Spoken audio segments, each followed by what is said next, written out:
Salut et bienvenue à toutes et à tous. 308e numéro de votre émission Afrobasket Magazine, dont je vous propose de découvrir le sommaire.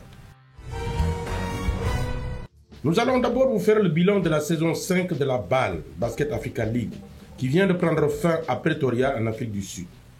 Ensuite, nous vous présenterons le groupe B de l'Afrobasket féminin à Abidjan en Côte d'Ivoire. Enfin, toujours dans le cadre en route pour, cette fois-ci pour l'Afrobasket homme, nous étudierons le groupe A. La saison 5 de la Basket Africa League vient de prendre fin à Pretoria. Jusqu'au bout, cette phase finale aura été indécise. Malik Dawo nous revient sur les points forts de Pretoria. Ce n'est pas toujours que la logique est respectée en sport, encore moins en basket. Mais ce coup-ci, force est de reconnaître que le meilleur a gagné, car non seulement le Al Ahly Tripoli a brillamment remporté la 5e édition de la Basketball Africa League, le club tripolitain devient le seul à l'avoir fait en partant de la road to BAL jusqu'au Graal. C'est un beau champion qui a émerveillé le public de la Sunbet Arena de Pretoria en Afrique du Sud, là où se sont déroulés les playoffs de la BAL du 6 au 14 juin dernier. C'est donc une sacrée performance qui est à saluer pour cette équipe qui n'a perdu qu'un seul de ses 10 matchs disputés depuis le début de la saison régulière. C'est le meilleur bilan de cette 5e saison. Et encore, elle ne s'est inclinée qu'en match de classement contre l'Al Ittihad d'Égypte lors d'un match qui n'avait aucune incidence sur la suite de la compétition et de surcroît sans Assem Maraï. Meilleure attaque de la saison avec une moyenne de 90,7 points par match. Meilleur pourcentage de réussite à 3 points avec 35% de réussite collective dans l'exercice. Meilleure défense et meilleure équipe au rebond, cette formation n'a nullement usurpé son titre. Une bonne base de joueurs locaux conduits par le vaillant capitaine Mohamed Sadi, des import players brillants comme Jalen Adams et Fabian White, des recrues africaines de tout premier plan comme Caleb Agada, Assem Maraï et le MVP de la saison Jean-Jacques Boissy, le tout dirigé par le maestro Abou El Chakra, par ailleurs coach de l'année. Al Ahly Tripoli n'aura laissé que des miettes à ses adversaires. Et sa démonstration contre le champion sortant, le Petro de Luanda, en finale, en atteste dans de grandes largeurs sur le score de 88-67. Jamais un champion au titre n'avait connu une telle correction en finale. Le Petro est donc deuxième et a perdu son titre. Si le champion angolais reste une référence du basket africain, il va sans dire que les Angolais ont souffert du manque de rotation dans le jeu intérieur. Yannick Moreira a certes encore de beaux restes sur le plan technique, mais son physique décline. Cloizio Castro est un pivot sous-dimensionné avec seulement une taille de 2 mètres, ce malgré un engagement et une vaillance à tous égards. Les postes extérieurs, eux, ont manqué de régularité tout au long de la saison. La belle surprise est venue de l'armée patriotique rwandaise qui se hisse sur la 3e marche du podium, une performance historique pour un club du pays aux 1000 collines. L'APR a su s'appuyer sur Aliou Diarra, meilleur défenseur de la saison pour la seconde fois après 2023, lui qui formait un bon duo d'intérieur avec le Sénégalais Youssouf Ndoye sous les cerceaux et un jeu extérieur dans lequel plusieurs joueurs se sont révélés au fur et à mesure de ces playoffs. Nouni Omot, Noré Abimana, Obadia Noël, Jason Randle, William Robins et le nouveau recordman de tir à 3 points réussi en un seul match, Axel Mpoyo avec 10 paniers primés lors du match pour la 3e place, ont chacun apporté une contribution notable dans ce résultat, somme toute remarquable car si les Rwandais peuvent se mordre les doigts d'être passés à côté de leur demi-finale contre Al Ahly, un match où leur mental leur a fait défaut, ils terminent quand même sur le podium. Quant à Al Ittihad d'Alexandrie, dernier membre du Caridas, il aura laissé tout le monde sur sa faim. Meilleure équipe de la Kalahari Conference en avril à Rabat, la formation égyptienne s'est écroulée en play-off, ce après avoir auparavant perdu le titre national quelques jours plus tôt. Une défaite qui devrait causer encore des remous dans ce club, vainqueur de la Coupe d'Afrique des clubs champions, l'ancêtre de la BAL, en 1987. Pour les autres équipes, il faudra féliciter le Creole Star, qui s'est hissé en play-off pour sa première participation, le FUS de Rabat, qui n'est pas passé loin d'une qualification en demi-finale, l'US Monastir, qui a montré de nombreuses limites car cette équipe était trop dépendante de sa paire d'arrières américains Patrick Hardy et Osiris Eldridge, même si le Sénégalais Babacar Sané allait s'entrevoir de belles choses, de même que Firas Layani. Quant aux Rivers Hoopers du Nigeria, ils ont été victimes du fait d'avoir un coach à mi-temps, entraînant un second club de la même saison. Et cela s'est vu tant la prestation du 3e de la saison dernière a été insipide. Plusieurs autres distinctions individuelles ont été attribuées, dont les plus remarquables sont le trophée Ubuntu au Cap-Verdien Joël Almeida pour l'ensemble de son œuvre sociale soutenue par le basket, l'Ivoirien Souleymane Diabaté, joueur fair-play de la saison. Des récompenses venant parachever un cru qui aura été de très belle facture. Au sortir de ces conférences du Maroc, du Sénégal et du Rwanda, et enfin à Pretoria, un joueur aura été constant de par ses performances. C'est le Sénégalais Jean-Jacques Boissy, MVP de la saison 5.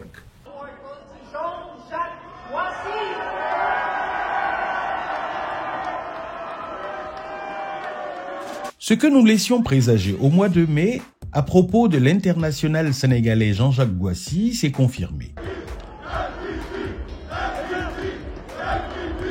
MVP honorifique de la conférence du Nil, il a été élu MVP tout court de la saison 5 de la Basketball Africa League, et cela le jour de l'anniversaire de son père, tout un symbole. Brillant en saison régulière avec une moyenne de 23 points par match, il a réussi ses playoffs, certes en scorant moins, mais en inscrivant ce qu'on appelle dans le jargon des gros shoots au moment où son équipe, Al Ahly Tripoli, en avait le plus besoin. Et ce n'est pas anodin s'il a été ovationné à l'unanimité par le public de la Sunbet Arena de Pretoria. Boissy est le meilleur scoreur de la saison en termes de volume de points avec 189 unités. Il est le deuxième en moyenne par match avec 19 points par match, tournant en un excellent 44% à 3 points et 80% au lancer franc, le tout saupoudré par 2,2 interceptions par match. Le bel étalon, Assagi, dont nous parlions récemment, a encore démontré ses grandes qualités techniques, toujours avec cette constance et la maturité qu'il avait laissé entrevoir en saison régulière. En sortie de banc toujours, Jean-Jacques Boissy s'est fondu dans le collectif huilé de son club et a joué utile car lui, qui venait de perdre une finale avec l'AS Douanes la saison dernière, ne voulait plus déguster le goût amer de la défaite à ce niveau de la compétition. I don't really know. It was not something I was expecting because I was just expecting to just come out here and show my work. So at the end of the day, I was just focused on doing whatever I've been working on the game. So God had me to get the MVP and the scoring leader. I just know it came from hard work, from a great team, great management. I think it was a work that started like way before we get on the court to show it. It's not something that just happened right now while you guys watching. It's something that's happening where nobody was watching. Il suffisait de voir son implication dans le projet du club, sa relation avec Kaleb Agada, Mohamed Chadi, Nassim Badouche ou Hassem Maraï pour comprendre que ce coup-ci, seul le titre de champion l'intéressait. Il s'en est donc donné les moyens, aussi bien en attaque qu'en défense. Car, ne nous méprenons pas, Jean-Jacques Boissy, c'est aussi un défenseur d'élite. Et ce n'est pas pour rien qu'il a été élu dans la BAL First Team Defense, c'est-à-dire la sélection des meilleurs défenseurs de la saison, chacun à son poste. Il aurait pu prétendre au titre de défenseur de l'année, mais le Malien Aliou Diarra a battu des records au contre.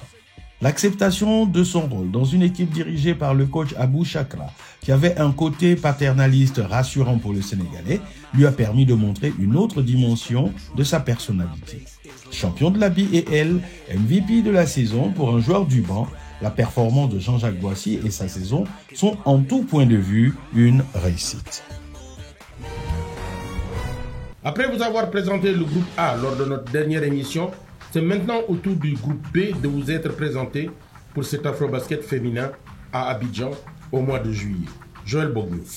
S'il y a bien une poule qui sera pleine de suspense, c'est bien celle qui regroupe le Cameroun, le Mali et le Soudan du Sud.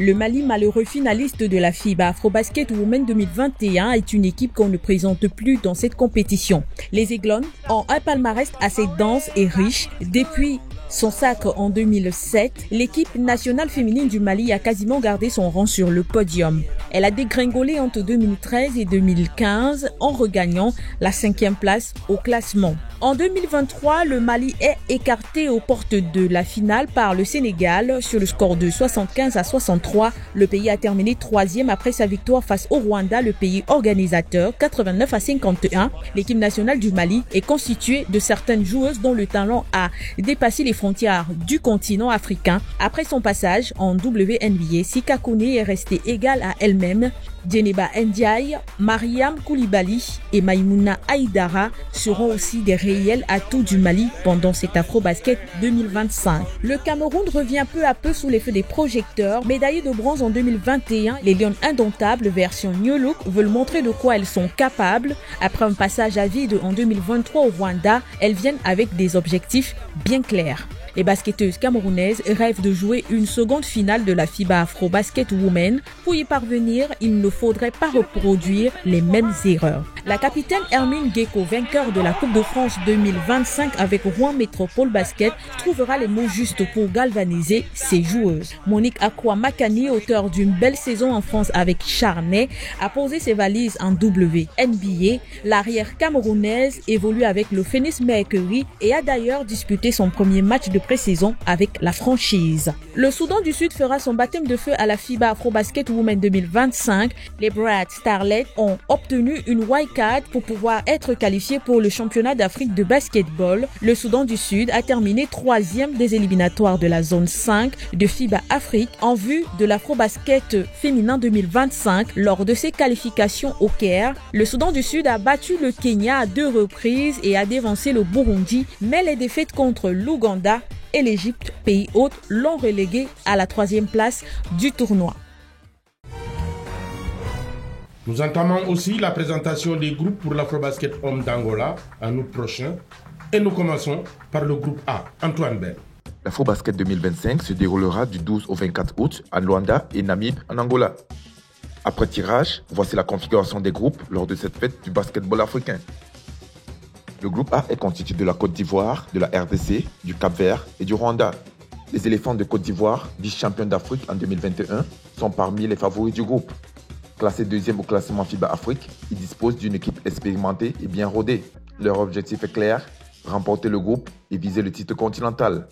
Avec des talents tels que Souleymane Diabaté, Nisré Zouzoua, Assemiane Moularé, Jean-Philippe Daly, les éléphants abordent l'Afrobasket 2025 avec une équipe équilibrée, combinant l'expérience des vétérans et l'énergie des jeunes talents. Les Léopards de la RDC, quant à eux, abordent ce tournoi avec une dynamique positive et ont terminé invaincus lors des qualifications, notamment grâce à leur victoire marquante contre le Sud-Soudan. L'équipe s'appuie sur un mélange de talents locaux et de la diaspora avec des joueurs comme Rolly Foulanganga et Yannick Sosa.